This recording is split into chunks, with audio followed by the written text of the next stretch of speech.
Welcome again to Supercharging B2B Growth with Integrated Strategies and HubSpot Solutions. I'm Doug Wendt, and I am the President and Chief Growth Officer here at Wendt Partners. I'm really looking forward to our discussion. I'll be introducing our panelists and colleagues in just a minute, but a few housekeeping items. Our program is scheduled for an hour, and we're really good about it actually being an hour, so we will end right on time. So make sure that if you need to grab a little coffee or anything like that, go ahead and do so. We're going to begin here, though, in just a second. And the other thing is we will be recording this program. So if you want to share it with a colleague, feel free. We're going to make sure that everybody here receives a copy of the recording link. And then about a week after the program, we also publish it on YouTube. So you have multiple opportunities to revisit what we're going to be discussing today. I'm really excited to be here, and I want to thank you for joining us. A very brief word about how you can participate. So we will also be using the Q&A tool here in the Zoom webinar function. So at the bottom of your screen, there are a number of icons. One that's pretty close to the middle is called Q&A. You can just click on that icon and type a question, and then we'll either answer it right away, or we may wait a little bit until if we know we're going to be discussing it in a few minutes. But feel free to ask questions throughout the program using that Q&A button. We want this to be interactive, and we want to make sure that we address questions that come up in your mind as we go through today's discussion. So with that, I'm looking forward to digging in. Let me first make a few introductions. I'm really honored to have both colleagues here who are joining us today. Both of them are practice leads within our firm. John Crozier-Durham leads our growth consulting practice within our growth solutions team. John comes from the background of having led international business development and growth, both as an attorney and as a management consultant. And he has worked with many companies, either crossing borders to enter new countries and new regions, or developing new products and solutions and bringing them to market. So we'll be gaining a lot of perspective from John's experience on that front. I'm also joined by an additional colleague here, Dailey Tipton. Dailey is an extensive background in enterprise class technology sales leadership, and he actually leads our HubSpot sales effectiveness consulting practice. We're going to be talking about what both of those practice areas mean today, and he is an expert in both HubSpot and in sales strategy and sales execution. So I'm really excited to have Dailey join us as well. And thank you all for joining us today as we dig into the question of how do we supercharge B2B growth, understanding that technology is part of that framework, but it's not the entire framework. And in fact, real success comes from marrying technology and strategy together. So with that, I want to give each of our panelists a moment to give a little more background on themselves. We'll start with you, John. John, welcome to today's program. Yeah, thank you, Doug. Thank you for having me, and hello, everybody. Thank you for joining us. As Doug mentioned, I'm the growth consulting lead here at Wendt Partners. So we really work with clients as a matter of strategy.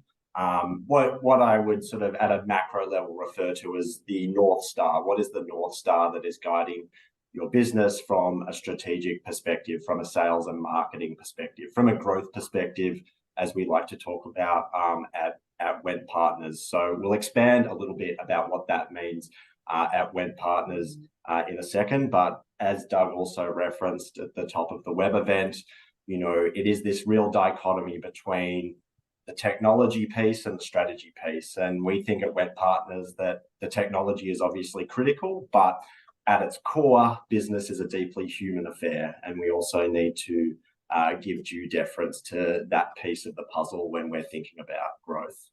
So, John, I referenced that you have a background as an attorney. Is it more accurate to describe you as a recovering attorney, or is it better to describe you as someone who has graduated above being an attorney into the higher levels of human consciousness within management consulting? How would you like to answer that question?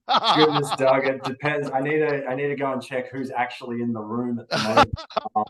No, look, I mean, to answer that sincerely, I really think my background as an attorney gives me a great framework from which to be an effective growth strategist, because there's a certain level of prudence that is required in order to be an effective attorney. And what I learned as an attorney working in Australia and China predominantly was that for a lot of businesses looking to come to new markets, which was the practice I was in, it was a cross-border practice predominantly.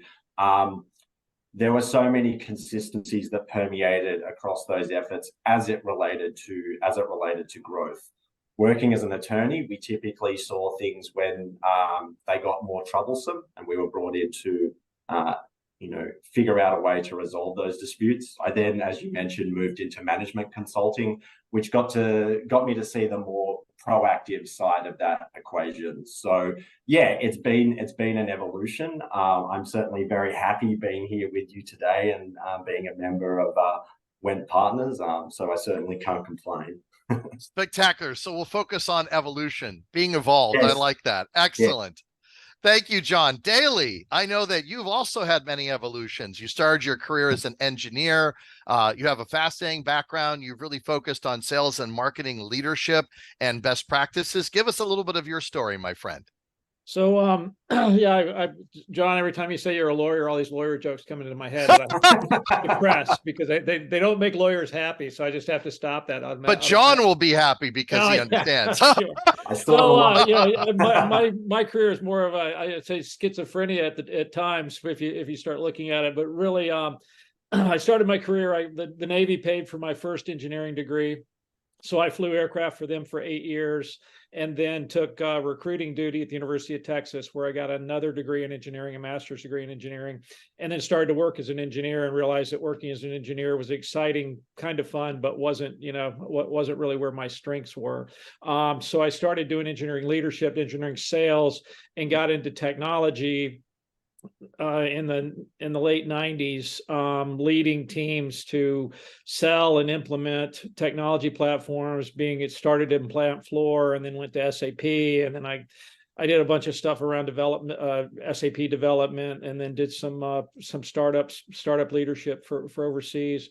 And what I really realized is there was a process to this whole B2B sales thing, that if you kind of figured out what the secret sauce was, it made it fairly easy to get your team running all in the same direction. And so starting to document what success will look like, what doesn't look like. And then you add technology on top of that, because you look at the different CRM platforms, everyone was implementing HubSpot and did it a few times back in the 2000s. And then I'm not HubSpot, but Salesforce. Then HubSpot came along, and then there were other iterations. I mean, I remember having a old database that you put in query for in the early days. So you've really had the iterations, but understanding that every sales team has a process that they follow that is really dictated by the market. And the market, how you sell into that market, is very important, because your customers have to metabolize what you give to them. And then you turn and look backwards into the company, and you've got this technology that you have to keep up with for forecasting and all these other things. And trying to get those to integrate together the best way they can is the real key for success. And, in the early companies, startups, it's like, well, let's get our CRM, let's get all this, let's get this data, let's start doing this. And then they do that, but then they're trying to also understand the process they're going to sell to their customers with a new, or innovative product. Or you've got these established companies that are running a data behemoth in the background of their CRM, and it may or may not reflect the best practices of what the market is doing and how their products are going to market. So trying to really integrate the process with the technology and make sure that you don't have salespeople on Fridays spending all day just filling up data pools for things that people aren't even looking at. I mean, what do you mean? I should be getting rid of the paper forms I have my team fill out. I'm really, I don't know. Paper's good. Paper's good. It has its place, but it does have its place. But the whole point is that it's, I remember at SAP having to just spend an enormous amount of time putting data into the SAP CRM, and no one looked at it. But if I didn't do it, there was a red check next to my name. That it's what's the one from Office Space, the TPS report? Yeah, Yes. Didn't use the right cover on your TPS Yes, report. you didn't put your cover on the TPS report. Yeah, there I was in Newtown Square, and somebody's yelling Oh at my me. gosh. Right?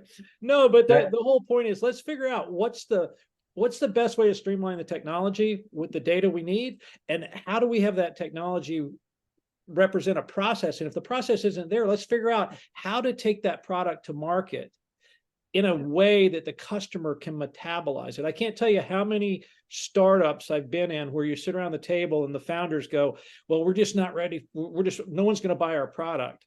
And within 2 or 3 weeks, I figured out a way to get someone to actually sign on to eat that product, metabolize it. And Yes. but then you have to have technology reflect that. What's the sales process to do that, and so on and so forth. So really marrying HubSpot, which is a great product, with sales processes and sales process analysis is a real key here. Spectacular points. Dailey, just one Yeah, question go ahead, off John. the back end of that. How do you in your practice get business owners or whomever you're working with in the organization to create less reports or more thoughtful reports, but also start making better decisions? So one of the things that I do is I interview sales leadership and then a few salespeople or maybe marketing folks and everything. And the questions that I ask them are set up so that they'll answer honestly. And I pull those questions out and I do what's called an objectives matrix.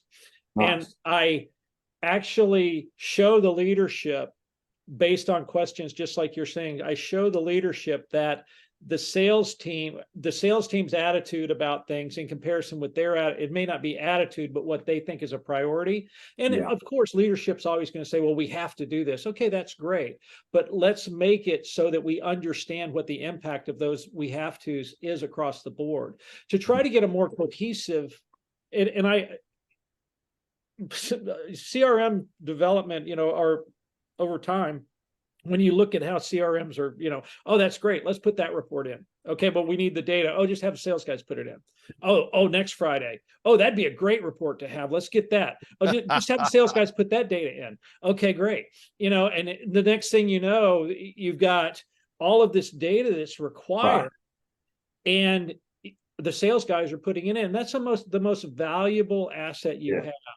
Those people should be talking to their customers.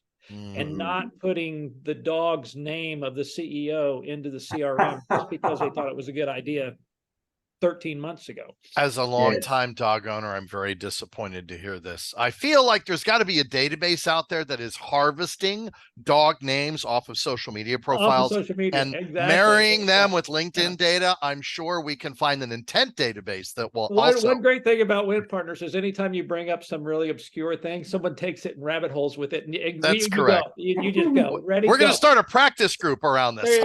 There you go. Obscure comments that will cause other conversations.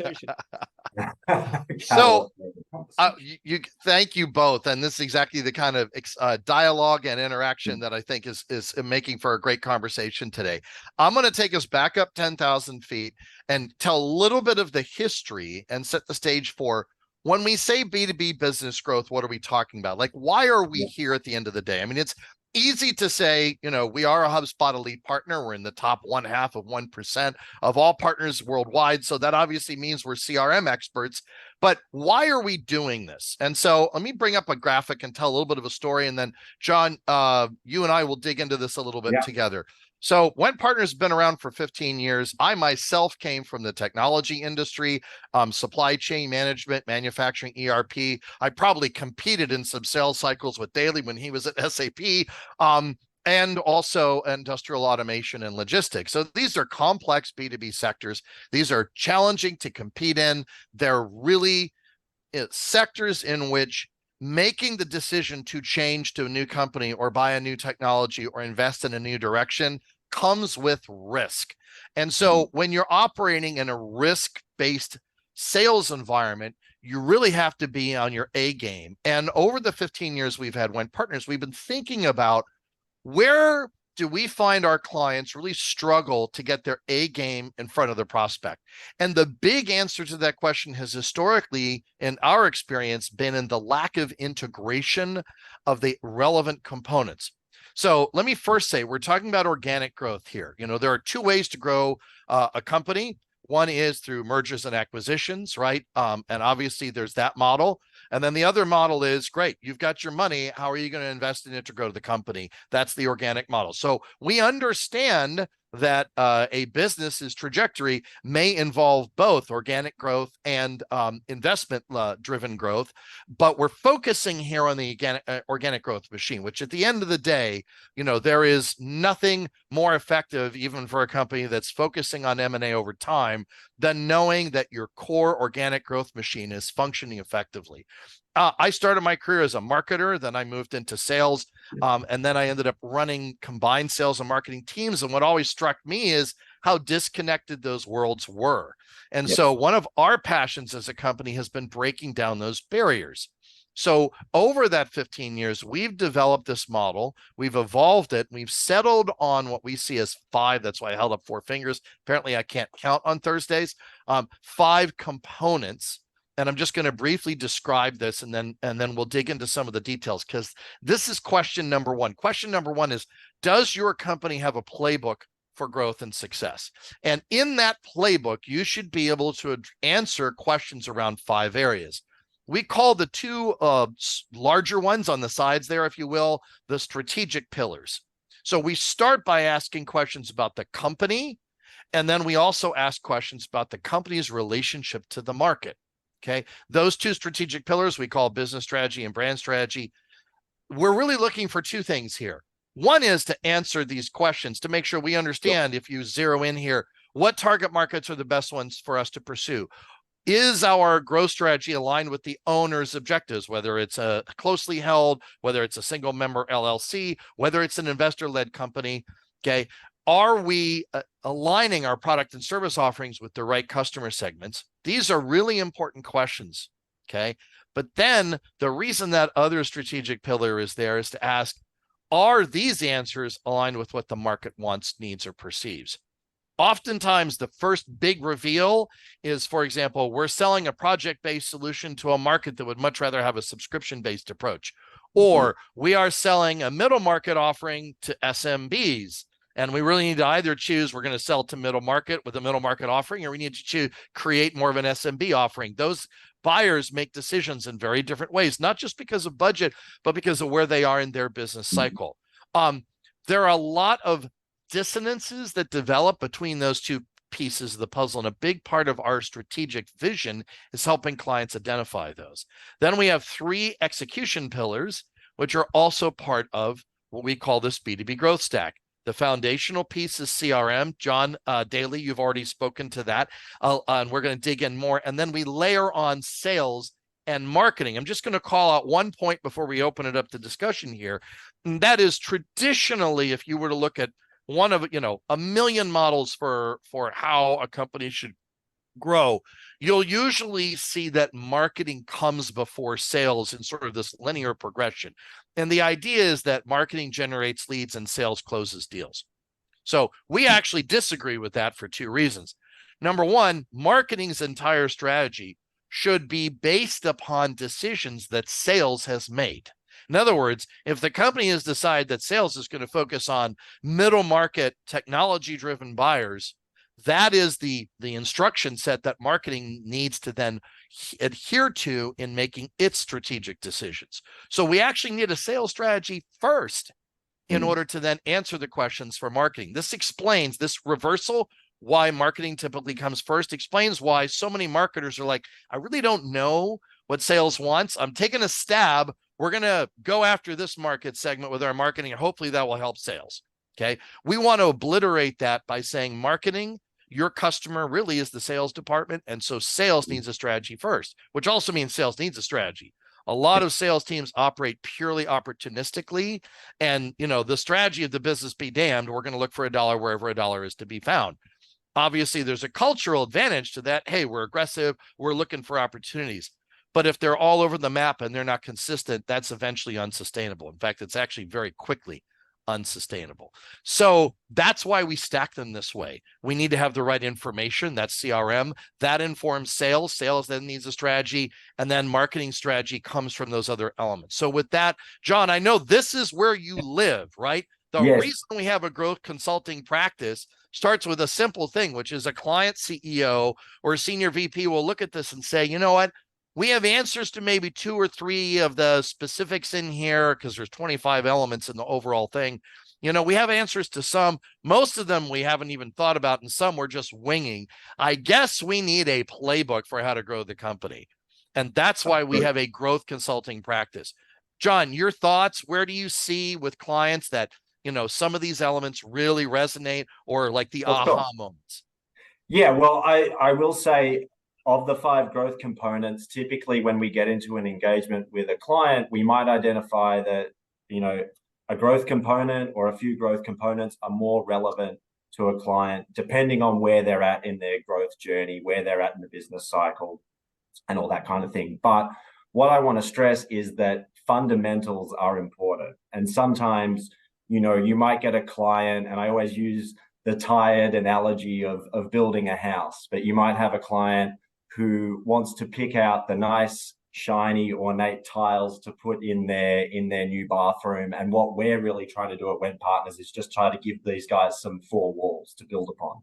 So we sort of unapologetically go back that level of abstraction and get the fundamentals in place. And this is important for a number of reasons. Doug, you referenced the misalignment between sales and marketing, which is a common pain point we see often when we're talking to clients. You also mentioned owners' objectives being aligned with the offering and the target market.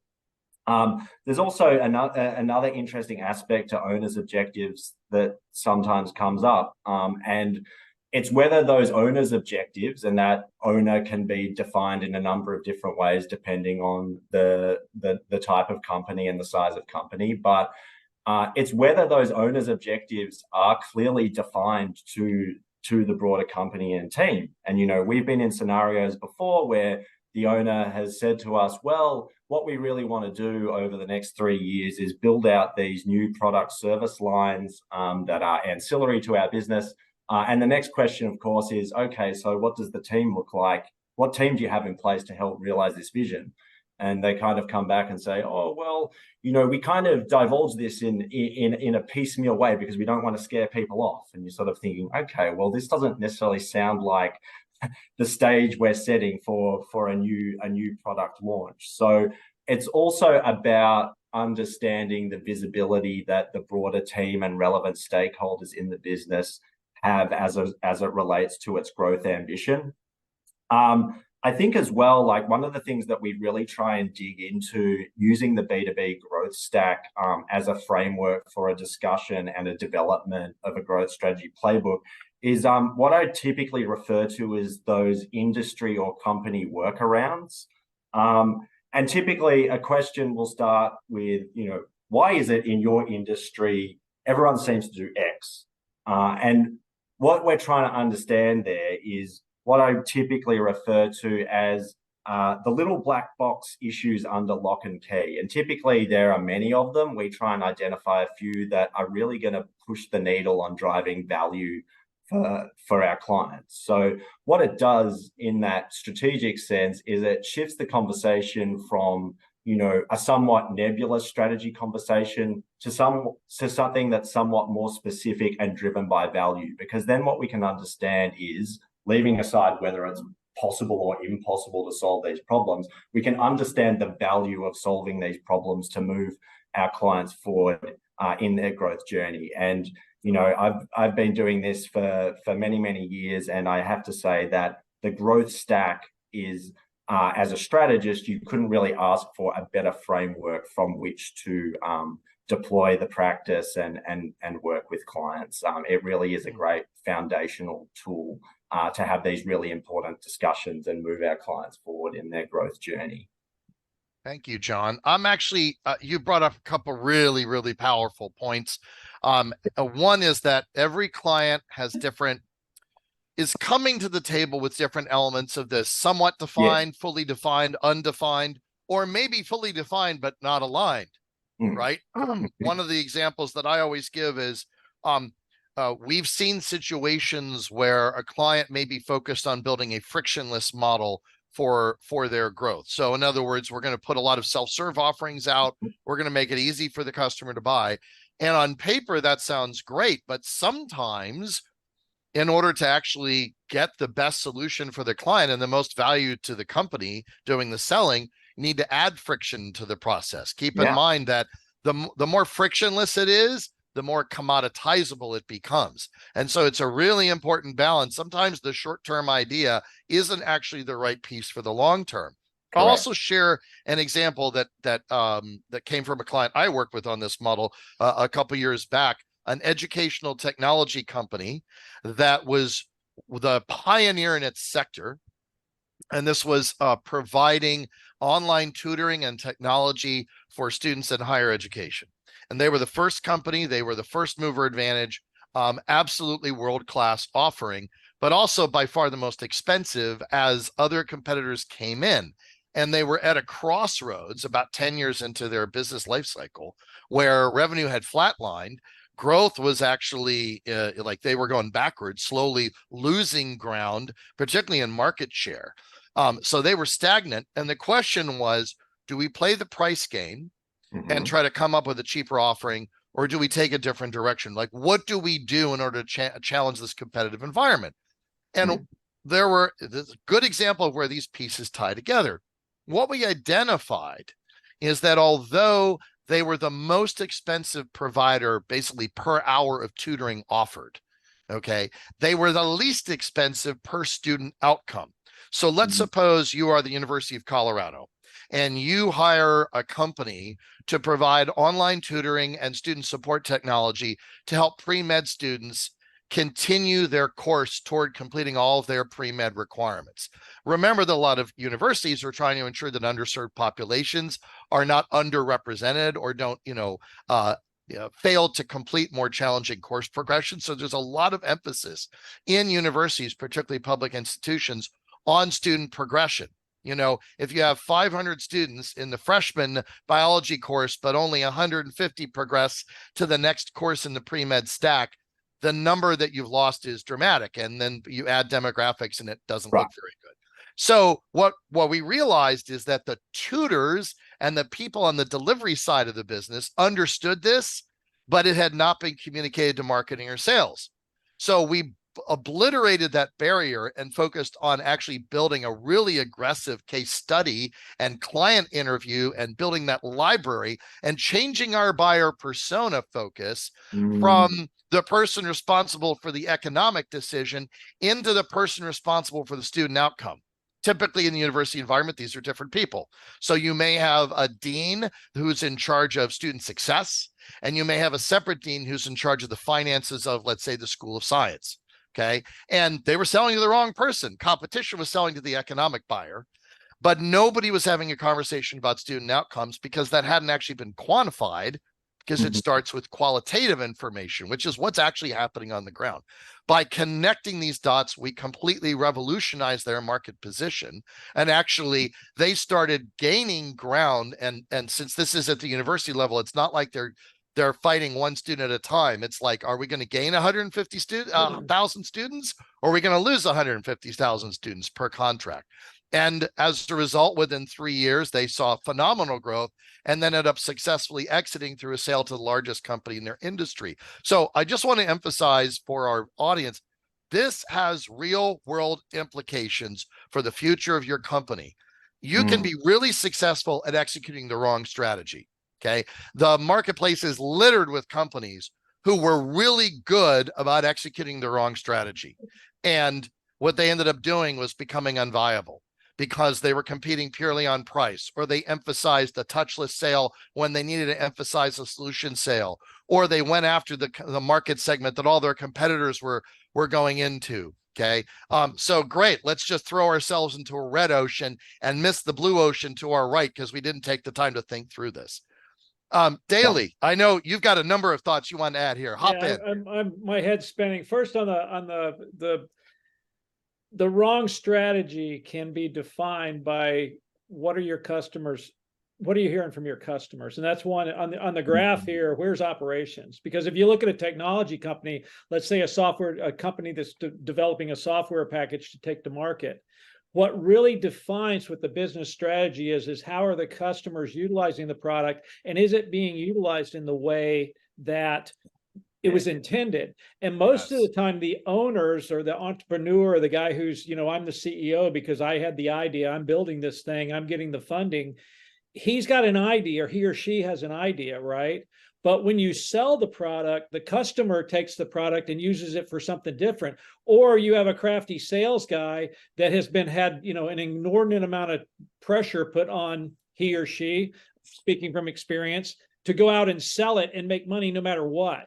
And all of a sudden you bring in this different animal that's going to eat your product, and you have to change change your business strategy to support that, or you have to define, no, that's not a business we want to be in.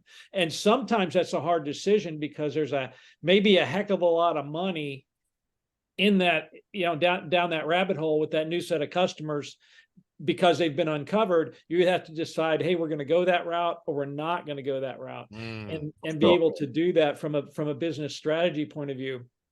And really the delivery and what the answers you're getting from your customers, that's really what you're talking about. The white glove, I just went through a cycle where we were working with a technology company, sold the product to the customer, supposed to be quote unquote self-serve. The customer wanted white glove. And they said, I'll pay for white glove. Lead me through the process. I want the end product. I don't care how much it costs because there's value there. So you have to be able to listen to how is your product going to be delivered to the market? And then what's the sales team actually going to be able to bring in? Because sometimes you have a strategy that says, this is the market we want to go after, and it's just not there. Or it's not right for your product. It may be there, but it may be 2 or 3 years down the road, or it's just not ripe and someone else is willing to harvest it. I think you raise a really good point there, Dailey, and we do see this fairly regularly, which is, and to make the point I think you're making is that potentially all change is hard and all change is personal, but it's certainly worthwhile. Yeah. And Doug, you mentioned the fact that a lot of clients may be working in sort of an aggressive but purely opportunistic environment. We're working with one such client at the moment. I can't say too much about what they're doing because they're in the middle of a new product launch. But when we started working with the client, they had some very high quality underlying technology, which is a business rules extraction capability, just to give you context. So that's where our client can take a set of rules from a piece of legislation or a company policy and digitize the logic of those rules.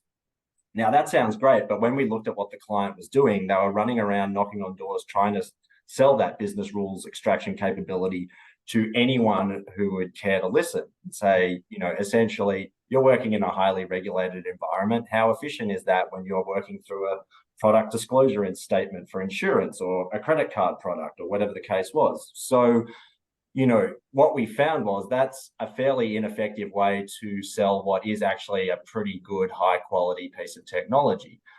What we've worked with the client on now is to identify, and it may even be too much for them now, but it's an iterative, evolving process to come back to evolution. We're working on 2 use cases with a very specific product overlay that sits over the top of that capability. And I think what that's going to do for the client is going to come in, with a far more anchored, specific, targeted approach. And in doing so, they're going to get a great deal of feedback that's going to help inform what's resonating and what's not resonating. Meanwhile, if they like, they can still showcase their underlying technology, which they're very proud of. But they're doing it in, a far more specific and focused way. And, I'm very bullish on this client continuing to be successful in the markets we've identified. So to your point, it does work in that way. Both of you brought up some really valuable points I'm just going to call out. One, that I've thought a lot about is Silicon Valley in particular has historically had an obsession with solutions that don't involve humans. In other words, a pure self-serve product play, Yeah. right? I mean, that's the whole, PLG, product-led growth. Everything is going to be SaaS. And what Silicon Valley really doesn't want to admit, and it's starting to have to, is that that model doesn't work in most cases. There are some, yes, but guess what? There are humans required to run any of these things effectively, and the services component is often the only differentiator. So, there's been a big awakening or what I would say, rude awakening, and it's only just begun about that aspect. And a lot of it comes from this overconfidence that the technology alone will solve the problem. I think the other thing to really call out, and I'll just use an example from our own experience in the HubSpot world. Okay. We sell software every day. And one of the things we have to ask ourselves is, well, who do we want to sell that software to? And what is the use case we want to pursue? And I'll give an example, right? There's a lot of talk about land and expand. Okay. And in certain industries and situations, a land and expand strategy can be successful.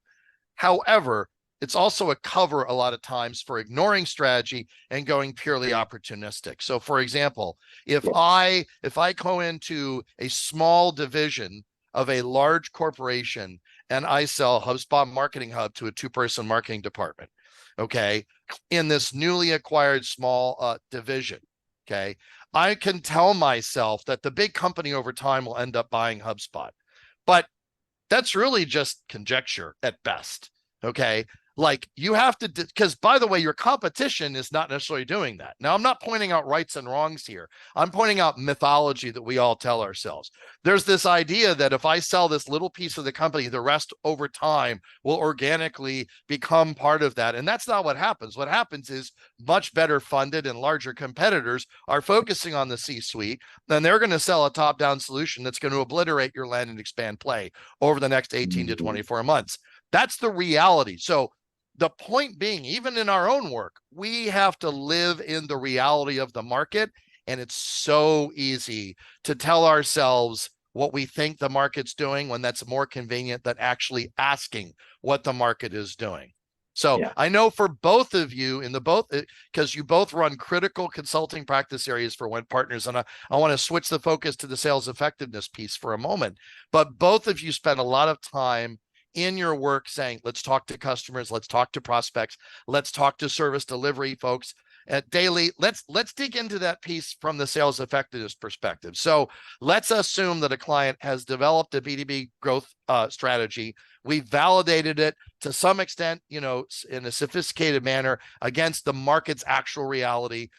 They're excited. We're going to start implementing HubSpot. So now we're going to implement Sales Hub, right? We're going to give these salespeople all these amazing tools that, are the best technology, and legitimately it is the best technology in the market. Okay, bar none. So why do we need more strategy? Like why do we need sales effectiveness and sales success? So I like to liken this to run the business.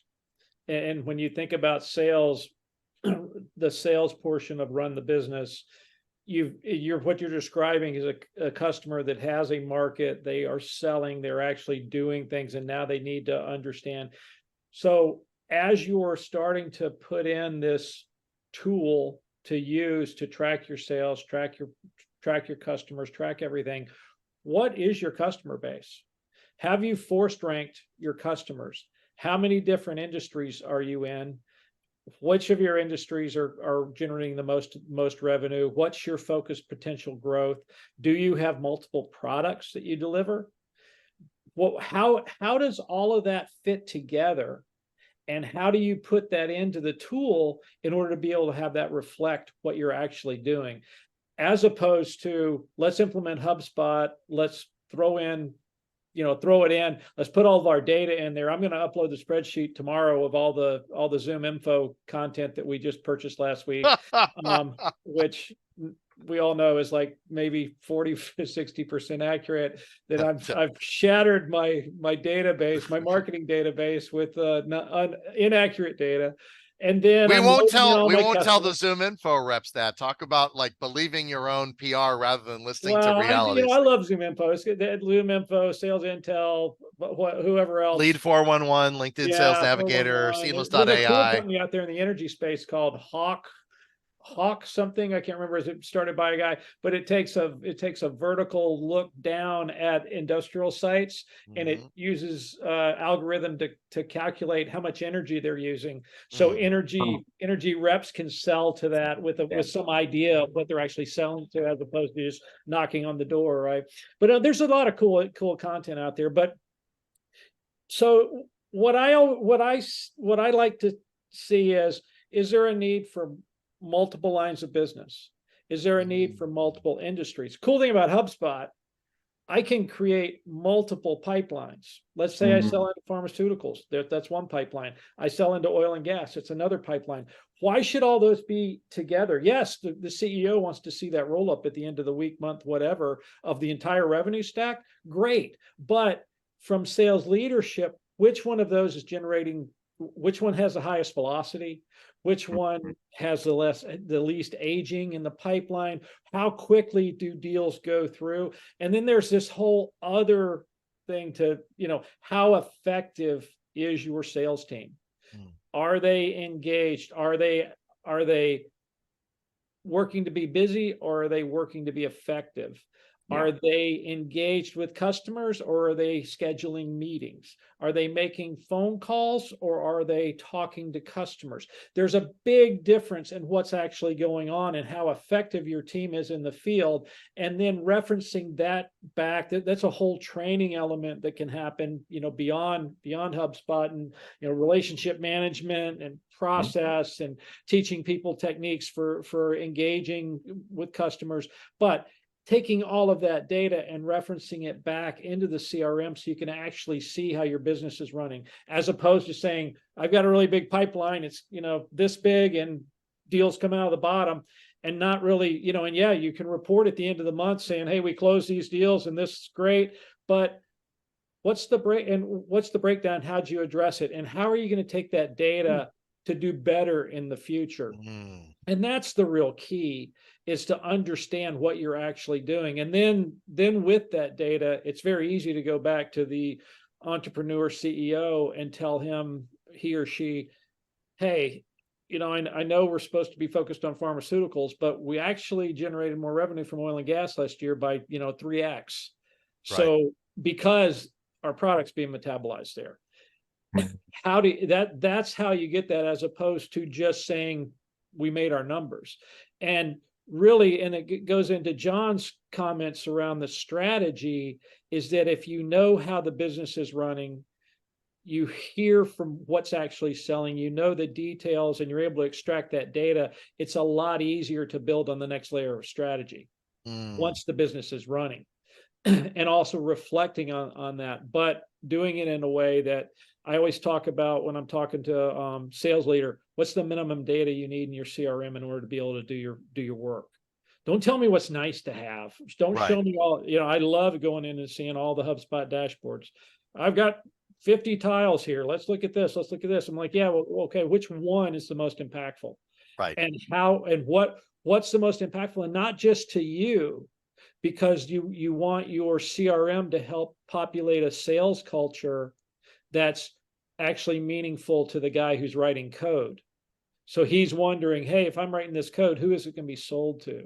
Or if I'm working with this customer, or I'm tutoring a kid, or whatever that is, how does that reflect on how the business is growing? Because that data is available, and everybody's smart, right? Everybody can figure stuff out. And if you give them data, they're more motivated. And it really, this whole idea of creating the minimum amount of data you need to capture, putting that data into a functionally, the wrong word, a functioning data model that allows you to create reports, that allows you to do things and understand how your business is running, and then execute on that accordingly. And then, great thing about it, then change. Right. When the rules of the game change, change the model and move forward. Don't be anchored down. Well, this is the way Doug Wendt's the best guy out there with HubSpot. He implemented my tool. I'm not touching it. No, change that. Change the way Doug did it, or have Doug come back in and do it again. Absolutely, please. In fact, Yeah. probably obliterate the way Doug did it. But Dailey, I think you understand what I'm getting at. I see John Yes. shaking his head, going, Oh. yeah. But we do, and John, in my practice, we do this pretty much the same thing. I'm just driving the decisions from the bottom up as opposed from the top down.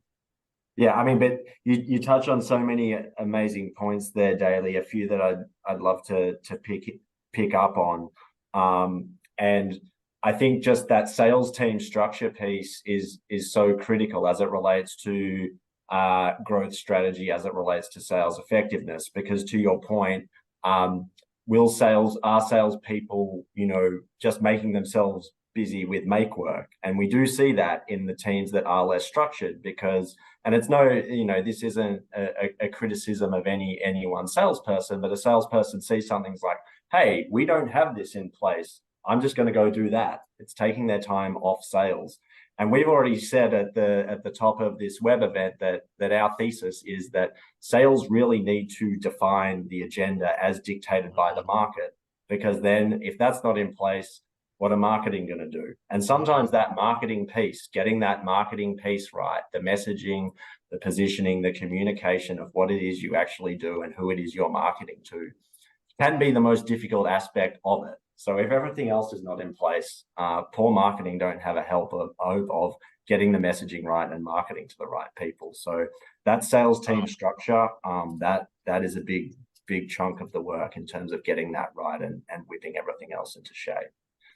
I'm going to pull out. Oh, I'm sorry. Go ahead, Dailey. I was just going to add one more thing, and I talk about this a lot. Is that how's your company creating a sustainable competitive advantage? Yeah. Everybody can buy data. Everybody can implement a CRM. Everybody can put together a sales team.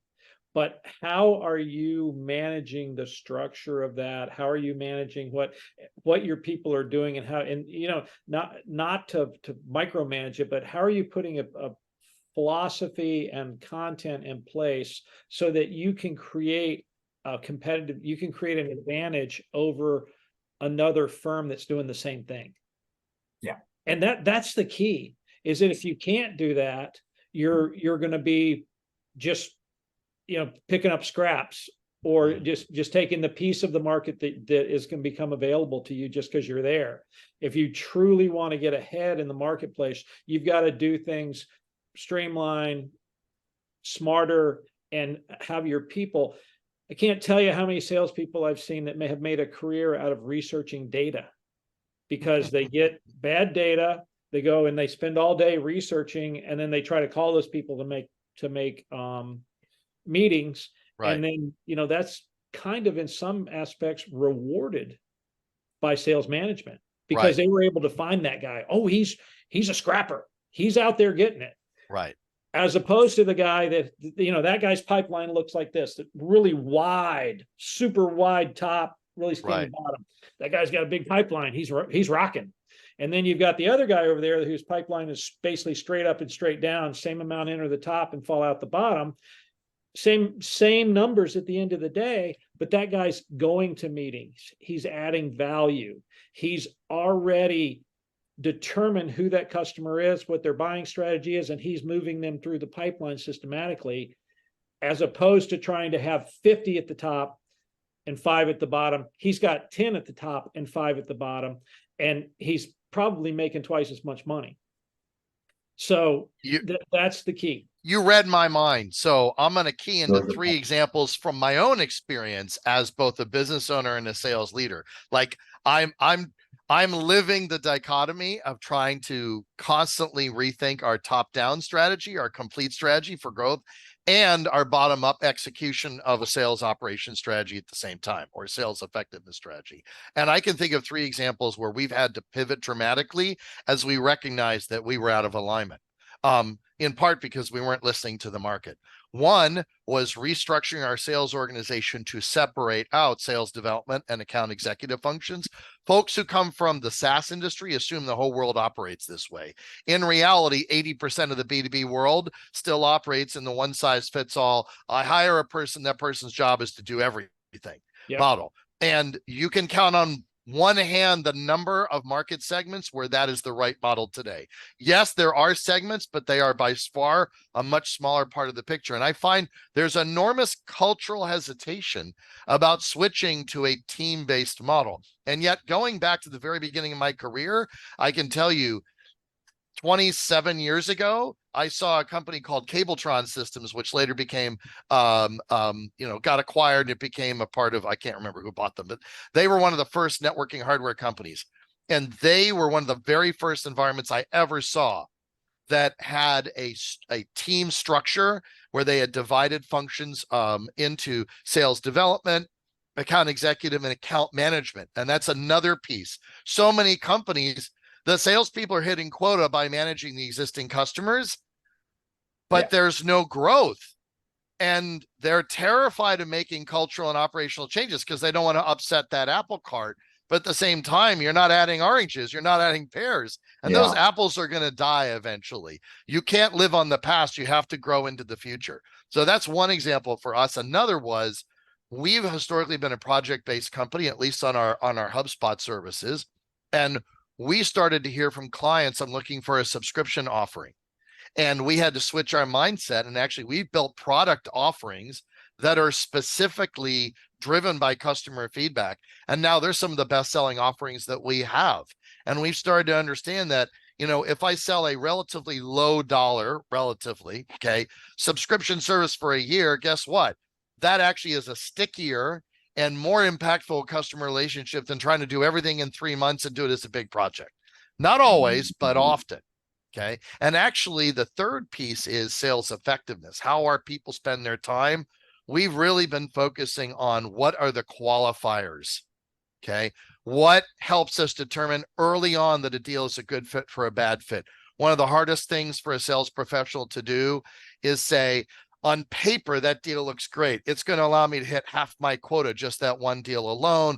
And I'm having great conversations and I've got all this energy, but the economic buyer isn't involved. I don't have the blockers at the table, so I have no idea if they're blocking me in the background. I haven't mapped the account. I haven't confirmed whether there's really budgetary authority, but I'm going to throw a Hail Mary pass and do 15 meetings to try to get there. Qualifying. These are real world issues I'm dealing with literally right now.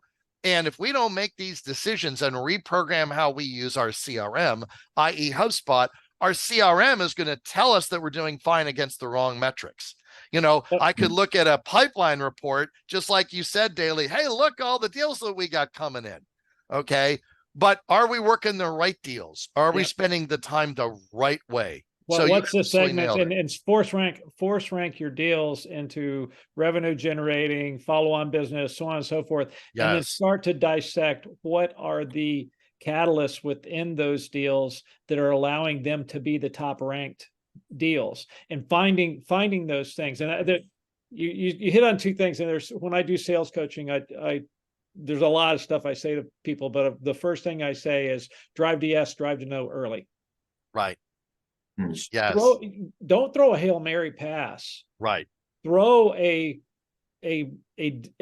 question that says, if we are able to do this, will you be willing to move forward with us? Do you see a barrier for us to move forward? Right. I'll do that in the first or second meeting. Right. And if they say, well, we've got all this stuff, and they start painting this, tapestry, the 16th chapel of reasons why not, I'm driving to no. Right. But if they say, yes, if we can come over these hurdles, I think we could do business together. Well, there we go. And then the other thing I teach salespeople, and I actually taught this to a CEO few companies back, and he called me the other day and he says he's still doing it and he loves me for it, but never leave the meeting without the next meeting set. Yeah. Amen. Because, and somebody said, well, why is that? I said, well, the number one reason, well, what if the person doesn't want to have a meeting? Well, just tell them, let's put it on the 28th or 29th, and we'll put it as a placeholder. And if we don't have a reason to meet, I'll cancel the meeting. And then I spend all my time generating value for that meeting. So that guy wants to meet with me, right? Yes. I want to move him to the next thing. But then I always ask salespeople, they're like, well, that's awkward, blah, blah, blah. And I'm like, do you want to be a salesperson that is actually going to meetings, or do you want to be a person that's scheduling meetings? Because if you want to be a scheduler, I've got an executive assistant job that would be perfect for you. Right. If you want, and we need that person, but that is the position. Let's align the position with the interest. If you want to be a value-added salesperson, you have meetings on your calendar. And then what happens is you get those 10 customers that you're working, and you have 10 meetings in front of you over the next 2 weeks. Guess what? Yeah. You're working value. Right. That's when the walls of your pipeline go like this from that. And Smart. you're just moving stuff through. You still have to do prospect. You still have to work with marketing. You still have to bring new folks in. But the key is to figure out what that efficiency is. And that's really where we start to get into this sales effectiveness. And that's the next layer of consulting after we've already done the assessment and we're moving through, and the customers is, that's when we get to the point where we're actually working with the sales team in order to get them optimizing how they're engaging with customers. So I know that we only have a few minutes left. I want to take 2 minutes, and then I want to ask each of you for a closing thought for our audience. I want to take 2 minutes and let our audience know that we have developed at customer request initial service offerings to make it easy to start gaining value from the discussions and the strategies that you've heard here. So I want to take a moment and call out both of these options. So if you are thinking about our conversation today and saying, we've got some significant holes in our go-to-market picture. If I look at our business strategy, our brand strategy, our CRM, our sales and marketing, yes, we've talked about some of these elements, but I can't really say there's a cohesive there. We're kind of winging it, and more than we've actually defined or validated against the market. Then let's have a discussion, because John and our B2B growth consulting team that he oversees are ready to help you. And we've developed an initial offering, just to put brass tacks out there, anywhere between a $7,500 initial investment and a $25K initial investment, depending on the depth of what's involved. This allows us to work with you and your team to develop that playbook for B2B business growth and help you set the course for what the next few years and potentially beyond are going to look like. At the same time, we also have worked very closely with Dailey to develop a sales effectiveness consulting service. Now, this service is specific to the HubSpot environment. We are the first firm to actually recognize and act upon that. We don't want to just give you general sales effectiveness consulting. We want to marry the technology and the strategy together. So Dailey is not only an expert in sales effectiveness, he's an expert in HubSpot. And we align him with one of our HubSpot CRM specialists, and they work together in an initial engagement that also starts at $7,500, that allows us to spend about a month examining the structure of your HubSpot system. There's actually under here, we call that portal progress assessment for your HubSpot portal, and sales effectiveness assessment for the team using the software. At the end of the day, CRM is not a piece of technology that you can set it and forget it. This is not we're not doing factory automation here, and we put in a recipe and then we wake up the next day and we have a product. This is a technology that requires the engagement of users on a day-to-day basis. We want those users to be effective. And so think of this as the strategic side of user engagement and effectiveness. It's not just how do I use it and where do I click? It's how do I think about and emphasize the right structure of the platform to marry with the right structure of my sales team and sales strategy. So let me open it back up as we're down to the last moment here, but I just wanted to highlight that. We'll make sure that everybody who attended also has a chance to take a look at these documents, these data sheets as well, on both offerings, growth consulting and sales effectiveness. Closing thought, I know we are 30 seconds to the end here. Closing thought, Dailey, closing thought, John. Not a lot, just the opportunity to have somebody give us the opportunity to analyze what they've got going on, and it's it's a real value add for them. It's a value add for us too. We really enjoy that engagement. And so of all of them that we're doing, it's very, very exciting to see the opportunity of just the first assessment that's opened up. John? Absolutely. I completely agree. I think it's a really exciting time in the commercial landscape to be doing this type of work. We're really excited about this new offering and looking forward to having further discussions with folks about how we can work together. So, gentlemen, thank you both. It's been an absolute pleasure and a lot of fun having our conversation today. We've surfaced an enormous number of insights. For those of you joining us today, we'll make sure you get the recording and the follow-up data sheets. If you have any questions at all, please let us know. All three of us are here and we're available, and we look forward to learning about how we can help you on your B2B growth journey as well. Thanks so much, everybody. Have a great rest of your week. And thank you both. Thanks, Doug. Thanks, Dailey. Bye-bye. Thank you, John. Thanks, Doug.